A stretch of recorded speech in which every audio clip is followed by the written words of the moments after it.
You thought you did a timeline jump, but did you? When it's not a timeline shift, but a burnout, a soul fatigue, or emotional shutdown, that's where most people quietly get lost. This is part two to part one, which is on my website titled The Signs of a Timeline Shift Quantum Jump. So let's look at this deep, because a lot of you are experiencing this, and we want to make sure as you go forward that you understand the process of what you're actually going through. Not every strange sensation means that you've jumped a timeline. Not every off day is ascension. Sometimes you're just tired. Sometimes you carry trauma that is resurfacing for release. And other times you're absorbing too much of what the world that was never meant to be taken all in at once. That's through your social media, people talking back and forth, your communities. So this message isn't meant to discourage you in any possible way. It's actually here to help empower you, to help you discern between quantum leaps, time jumps, and emotional escape. Many people think they've shifted realities because something felt different for a few days. You're off, the symptoms of feeling ill, so many different things. But how do you know if you're actually in a new frequency or if you've just been cycling through yet another energetic loop? No matter how long you've been on your journey, you probably felt this moment. So let's talk about it. Let's get real about soul alignment, consciousness embodiment, and what it truly means to walk through a timeline. The line between expansion and escape. A true timeline shift often brings strange but empowering results. It's confusion mixed with clarity and a recalibration followed by a rebirth. But when we are burned out, when we're numb or emotionally hijacked, the symptoms may look similar at first, yet they feel hollow, perhaps even empty or unsatisfying. So let's break that down a little bit more. This is so you can honestly gain an understanding of what's taking place, so you know in your mind what you're going through. Signs you are not in a timeline shift. There are signs and signals that your system may be collapsing inward, not ascending upward. You feel empty, not expanded. There's no spark. There's no drive. It's just more of a dense fog. When your head gets foggy, you're not grounded. You have no curiosity, and oftentimes it's more like you're zoned out. Even your dreams feel like a void, or like there's no clear message at all. And yes, those unclear fragments are a subtle sign that your unconscious mind is searching, but not quite there yet, because it will reveal exactly the person, the situation, whatever has been hiding in your shadows. In a real quantum jump, you may feel disoriented, but there's still a hum of soul beneath the noise, external and internal noise. So that's coming from inside of you, in your head, the way you think, the chitter chatter that we do in our head, and then of course external, such as social media. You're avoiding, not aligning. And there is a big difference between the two.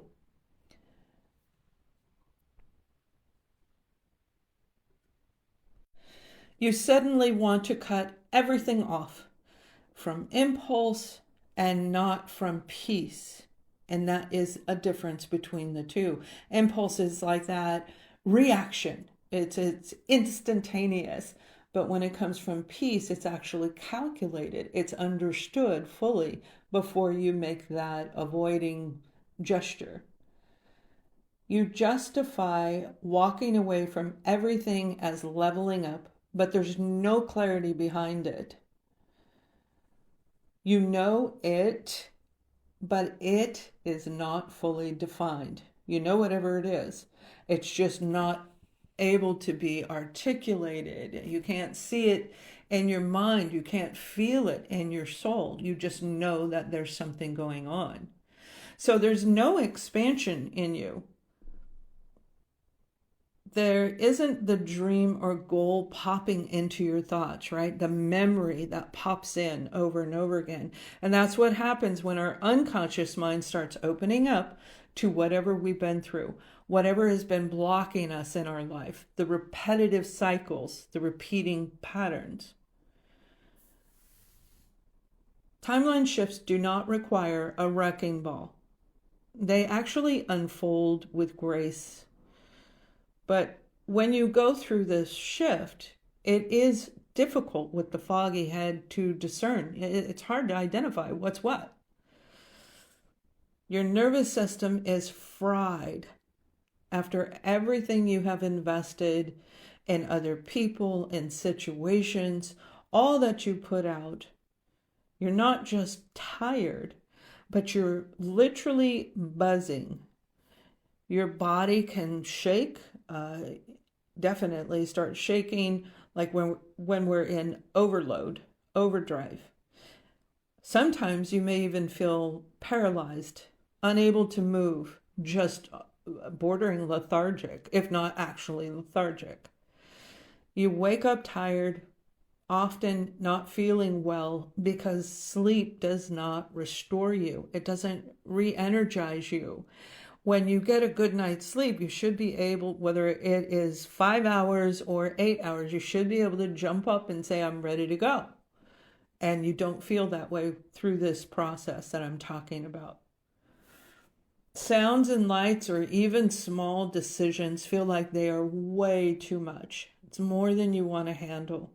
And this isn't a spiritual fatigue, it's actually a system overload.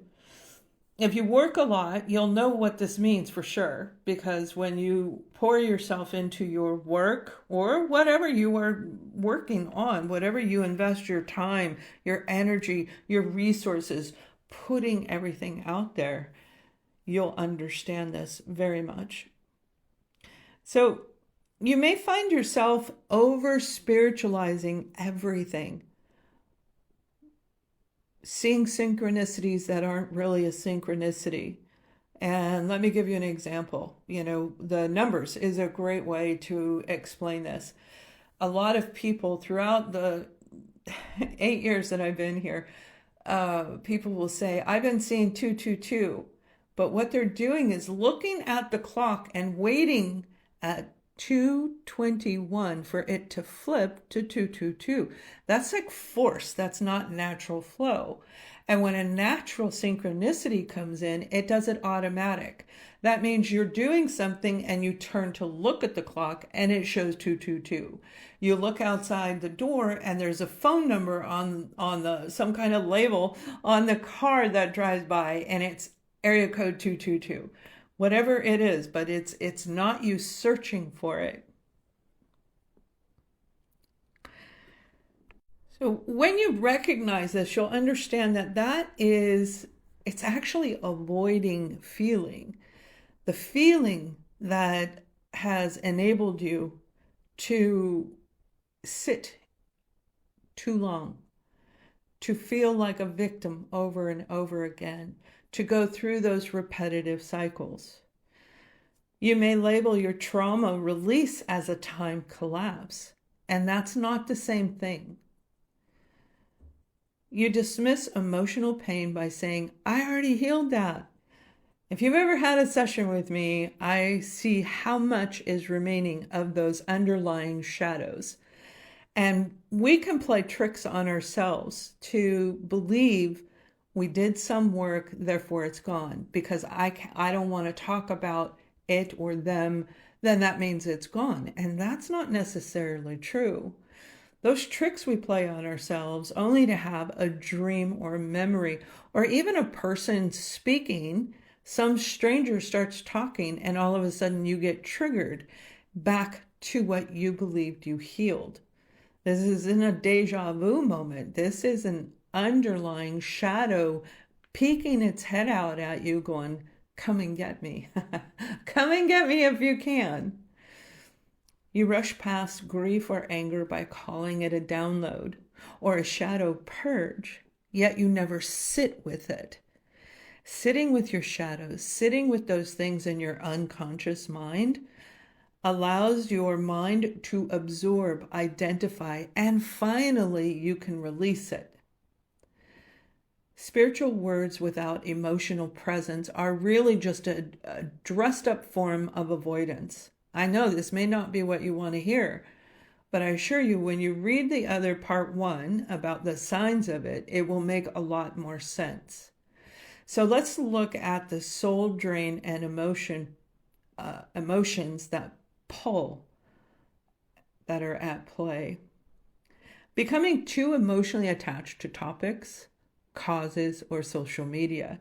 Now, this is an easy one to miss because it can feel righteous, even purposeful, such as if you believe you're meant to do blank blank in a specific situation right now at this time, and you see something online, you may feel very drawn to participate in it. It's an emotional attachment that is attaching from your unconscious mind. So you find yourself getting emotionally triggered by news or collective crises, especially social media, even a general reading that a lot of us give here on my channel and other channels, that can latch onto your emotions and trigger you.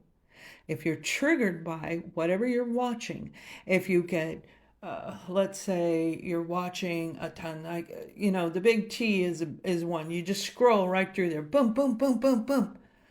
And you watch a piece and find yourself getting a headache or nauseated or getting riled up. That's an emotional attachment. So to give you an idea,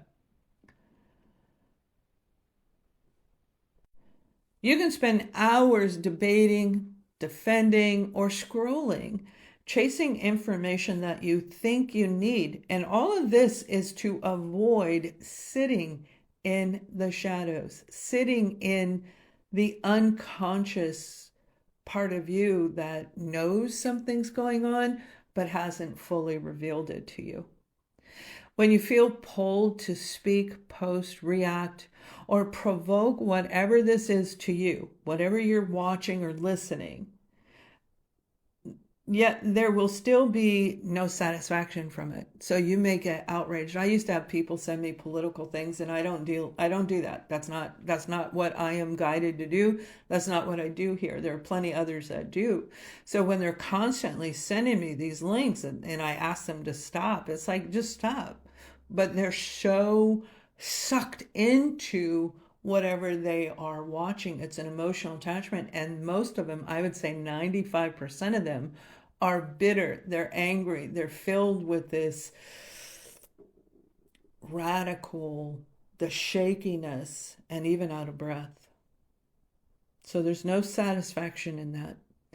You may find yourself getting caught in endless loops of seeking truth, forgetting to rest your soul, the constant inner push, but yet when you slow down, you're not quite sure of the why, because there's a lot of the fog, right? The density, the fog, the confusion. There's a lot of that in us as we go through this enlightening journey.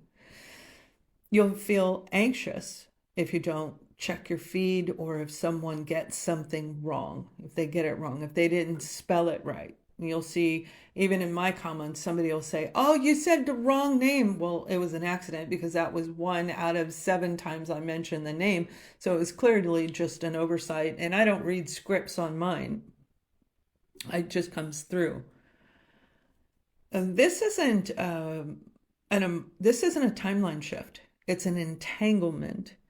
Being consumed by the world noise, by the outside of you noise, when it masks as purpose, is often a sign of personal disconnection.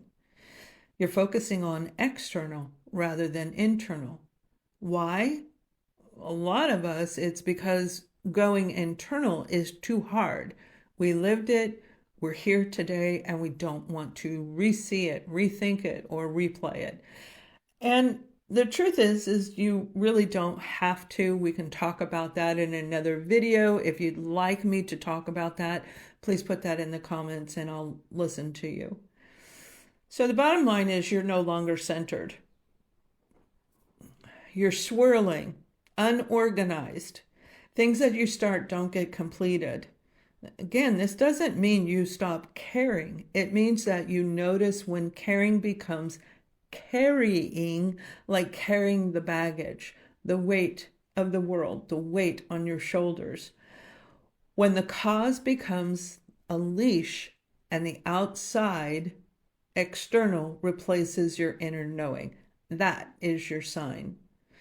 If it's pulling you away from peace, it is not a soul mission. It's a soul drain. So here's an idea of what you can do instead. When it's not a timeline shift, it doesn't mean failure. It doesn't mean that you've done anything wrong. Again, it is simply a process that is going deep into the hidden shadows within and the work that needs to be completed.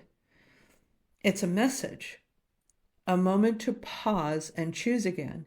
So the next time you feel yourself getting really riled up, emotionally attached to whatever you're listening to, acknowledge this might be burnout, not a breakthrough. Just think that in your head. Is this burnout? Is this a breakthrough? Unplug everything for one day. If you are going through these symptoms, unplug everything for one day. No feeds, no headlines, no noise. Don't listen to anybody. I do this every week. I disconnect from everything, everyone. I don't answer emails. It's very rare. Breathe into your body. Place your hand on your heart and your belly and feel what's real. Feel your heartbeat. Is it pumping fast? Is it pumping slow? Is it normal?